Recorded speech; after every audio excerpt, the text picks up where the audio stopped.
Hello সবাইকে, welcome back to my channel. আমার চ্যানেলে তোমাদের সবাইকে অনেক স্বাগত। কেমন আছো সবাই? আশা করি সবাই খুব ভালো আছে, সুস্থ আছে। চলে এলাম আবারও একটা নতুন ব্লগ ভিডিও নিয়ে। আজকে বুধবার আর সময় সকাল 8টা। তো ভিডিওটা স্টার্ট করছি এখন থেকে। আশা করবো পুরো ভিডিও দেখবে, কেউ স্কিপ করে যাবে না। আর ভিডিও ভালো লাগলে চ্যানেলটা একটু সাবস্ক্রাইব করে দিও। তো আজকে দিনটা শুরু করছি, জানি না কেমন কি হবে, ভিডিও কি বানাবো, সাথে থাকো, ভিডিও দেখতে থাকো। আর এই মাত্র ঘুম থেকে উঠেছি, দুষ্টু এখনও ঘুমোচ্ছে। যে ঘড়ির সাথে সাথে তাল মিলিয়ে চলতে হবে, সেটাই আজকে তোমাদের দেখাবো। আজকে বড় মেয়ের পরীক্ষা কাল থেকে শুরু হয়েছে। কাল মানে দুষ্টুর পরীক্ষা শেষ হয়েছে, বড়টার পরীক্ষা শুরু হয়েছে। তো তার জন্য রান্না বসাবো। ও যেহেতু পরীক্ষা দিতে যাবে, তাই ওর জন্য একটু কিছু ঝোল ভাত করে দেবো, খেয়ে যাবে। তো চলো, ঘরে থেকে নিচে নেমে আসলাম। এখন সময়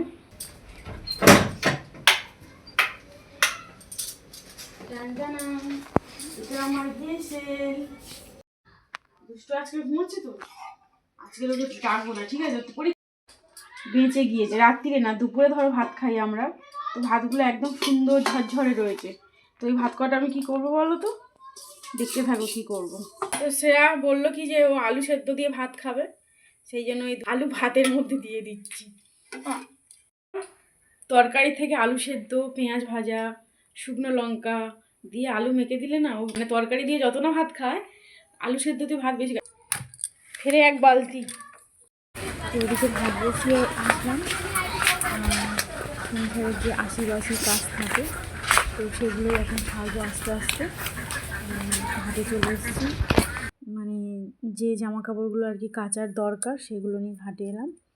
দেখো এদিকে আমি ভাত বসিয়ে গিয়েছিলাম, এসে দেখি ভাত, মানে ঘাটে থেকে এসে দেখি যে ভাত হয়ে গিয়েছে। তো আর ঠান্ডা ভাত যে কটা ছিল, সেগুলোই ভাতের মধ্যে দিয়ে দিলাম।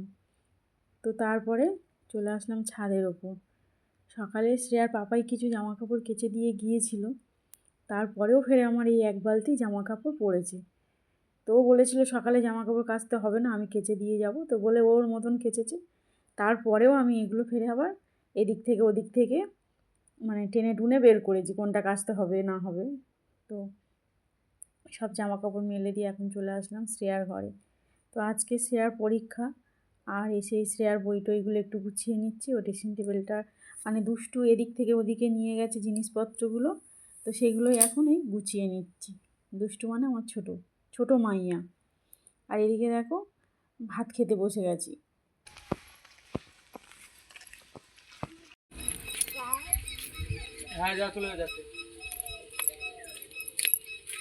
দিদিভাইকে কি বলে আসলে? দিদিভাইকে বল পরীক্ষা ভালো করে দেবে। বলবি না?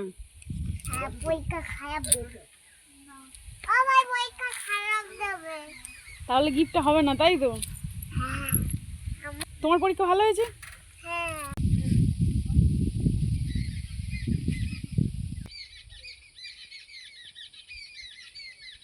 তো শ্রেয়া বেরিয়ে গেলে আর এই দেখো আমি ওকে দিয়ে এসেই সন্দেশ ছিল, এটা 2 পিস, তো আমি তার মধ্যে থেকে 1 পিস নিয়ে এখন খাচ্ছি। আর সব কিছু খাওয়া দাওয়া কমপ্লিট করে চলে আসলাম এখন একটু ঝুল ঝাড়তে। অনেক দিন থেকেই ভাবছি ঝুলটা একটু ঝাড়বো। ঝাড়ুটা নষ্ট হয়ে গিয়ে কি সমস্যা হচ্ছে, তো তার জন্য আজকের এই ঝাড়ুটা নিয়ে সব কিছু পরিষ্কার করছি। 11:30, আর দুষ্টুকে দেবো ফল, এই আপেলটা কেটে নিই। আমি ঘর ঝাড়ছি, তার মধ্যে মনে হয়েছে যে দুষ্টুকে তো ফল দেওয়াই হয়নি, চলো দুষ্টু ফলটা কেটে নিই আগে। কতদিন আমার দুষ্টু এই খেলার সঙ্গীটাকে পায়নি গো। 1 নম্বর কথা ছিল শরীর খারাপ, আর 2 নম্বর কথা হাতটা ধো, চলো।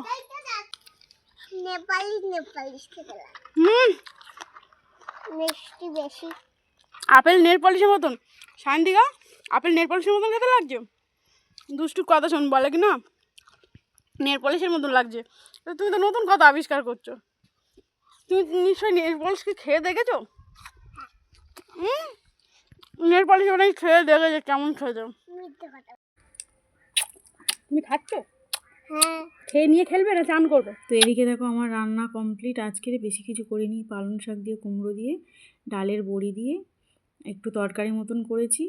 তো ফ্রিজের মধ্যে রয়েছে মাছের ঝোল, এক রকমের একটু ভাজা। তো এই জন্য ভাবলাম আর বেশি কিছু করব না। আর এখন আমি ঝাঁট দিয়ে নিচ্ছি, ঝুল ঝাড়া মানে ঝুল ঝাড়া তো হয়ে গিয়েছে, তারপরে পরিষ্কার করে ঝাঁট দিয়ে নিচ্ছি। আর দুষ্টুকে ওদিকে দিয়ে আসলাম আপেল, ও এখন আপেল খাচ্ছে। আপেল খাওয়া হয়ে গেলে কিছুক্ষণ পরে ওকে আমি স্নান করাবো। তো সঙ্গে সঙ্গে স্নান করাবো না, আপেল খাওয়ার কিছুক্ষণ পরে স্নান করাবো। তো দেখো ঘর টর মুছে এখন আমি স্নান টান করে ভাত খেয়ে, আর মাথায় আজকে শ্যাম্পু দিয়েছি, ওই জন্য চুলটা খুলে আর একটু ওই রোদ্দুরের মধ্যে রয়েছি যাতে চুলটা শুকিয়ে যায়। তো চলো বন্ধুরা, তোমাদের সাথে আবার পরে কথা বলছি। হচ্ছে লুচি আর তরকারি। আর এই দেখো বই পড়ছিল, ঠিক আছে, বই পড়তে পড়তে ওর খিদে পেয়েছে, ও এখন বসে বসে লুচি তরকারি খাচ্ছে। এখন বাজে রাত্রির 10টা। তো আমার বড় মেয়ে খাচ্ছে লুচি তরকারি, বই পড়ছিল, পড়তে পড়তে খিদে পেয়েছে তার জন্য খেয়ে নিচ্ছে। আর ওদিকে দুষ্টু ঘুমোচ্ছে, ও মুড়ি তরকারি খেয়ে ঘুমোচ্ছে, লুচি খাবে না। তো বন্ধুরা এখন সময় রাত্রি 10টা। আজকে ঘড়ির কাঁটার সাথে আমি তাল মেলাতে পারলাম না, কারণ আমি স্নান করেছি তখন বাজে 3টে। ঘড়ি আমার সাথ দিল না, ভেবেছিলাম 12টা, ঘড়ি সাথ দিল না। তো চলো বন্ধুরা, ভিডিওটা এখানে এন্ড করছি। যদি একটা সুন্দর কমেন্ট করো, লাইক করো, আর চ্যানেলে যদি কেউ নতুন হয়ে থাকো চ্যানেলটা প্লিজ প্লিজ প্লিজ সাবস্ক্রাইব করে দিও, পাশে থেকো। নতুন বন্ধু হলে একটা সুন্দর কমেন্ট করে দিও, ঠিক আছে? দেখা হবে আবারও কোনো নতুন ভিডিওর সাথে। সবাই ভালো থেকো, সুস্থ থেকো, টাটা, শুভরাত্রি, Radhe Radhe, good night, all time smile. তা কেকে তো ডিম থাকে, মিয়ামারের কেক খেয়ে দেখবে এরকম থাকে না। পাপার জন্মদিনে মেয়ে আমার থেকে একটা কেক নিয়ে আসবে, দুটো কেক। তো ভিডিও শেষ করার পরেও ফিরে চলে আসলাম। তো ওর পাপাই এই খাবারগুলো নিয়ে এসছে। এদিকে আছে নিমকির প্যাকেট, এই কয়েক প্যাকেট নিয়ে এসছে। আর দুষ্টুর চকোস এই ছোটো প্যাকেট নিয়ে এসছে, আর বড় প্যাকেটও একটা রয়েছে এই চকোস। আর এদিকে রয়েছে কি বলতো, এটা রয়েছে চানাচুর। তো এই হলো আজকের বাজার। আর দুষ্টুর জন্য না কেকও নিয়ে এসছে। তো এই দেখো কেক, এটা 2 পিস নিয়ে এসছে, আর আমল দুধ নিয়ে এসছে ওই চকোস দিয়ে খাওয়ার জন্য।